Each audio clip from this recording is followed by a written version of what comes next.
when the strangers were never strangers at all. This is a metaphysical commentary on the Twilight Zone, Season 5, Episode 18, Black Leather Jackets, an episode that first appears to be about aliens on motorcycles, but is really about the mind that invents threats and then fears what it made. Every invasion begins with a thought that doesn't belong to you, or so the mind believes. Every threat begins with a story that enters quietly, dressed in symbols it already fears. Three men in black leather jackets move into an empty suburban house, but the real emptiness is the space in the mind where fear settles and calls itself fact. This is the place where the episode truly starts, at the intersection of projection and perception.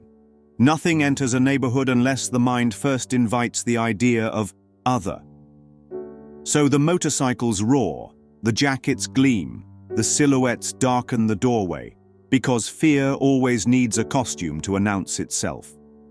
Illusions can't arrive naked.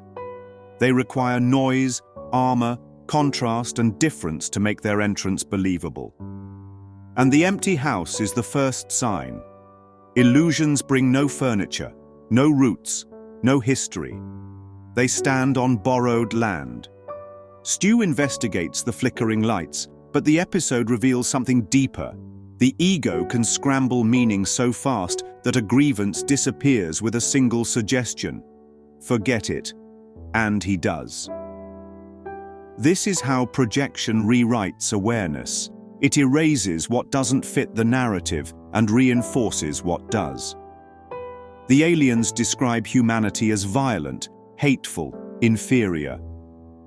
This is the ego's classic report, its ancient case against the mind that believes it's sinned. But doctrine collapses the moment one innocent perception appears. Enter Ellen, the one lily that invalidates the field of weeds. Her presence is the counterexample that ruins the mission. Scott, the youngest alien, softens because innocence exposes truth. He sees in her what no report predicted: gentleness, curiosity, warmth, the spark of shared identity. This is why the hardened brothers fear her influence. Innocence destabilizes the story that justifies attack.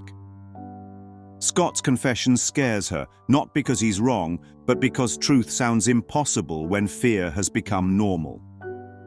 And then she speaks the line that breaks the metaphysical spell. "Scott, it's your world too."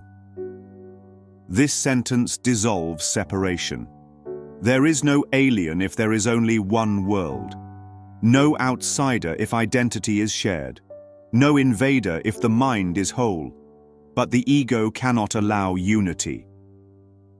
So the deputy arrives wearing the uniform of authority, but serving the agenda of fear. He escorts Scott away, and the family feels safe, unaware that they just embraced the true invader. Judgment wearing a badge.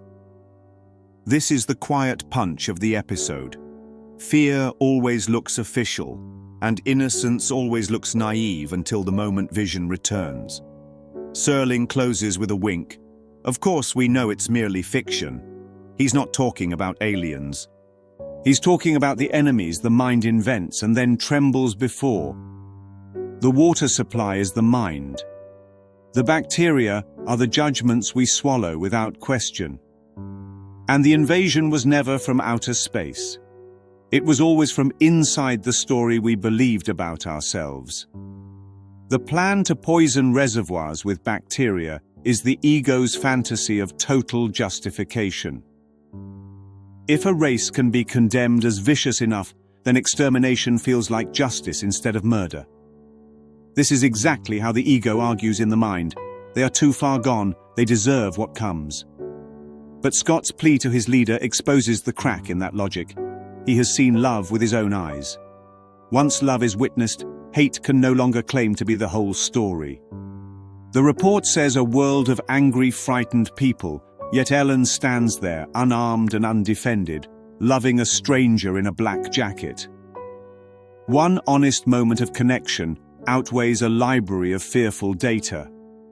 The deputy's smooth assurance, "We'll take good care of him," is how ego violence always speaks, with calm tone and lethal intent. The Tillmans relax because the costume of authority tells them they are safe, even while the true danger sits holding the badge. So the episode leaves an American living room in apparent peace and an entire planet on the edge of unseen extinction. This is the picture of a split mind, comfort on the surface, terror in the unseen depths. When Serling tells us to think twice about the next glass of water, he isn't asking us to fear plumbing.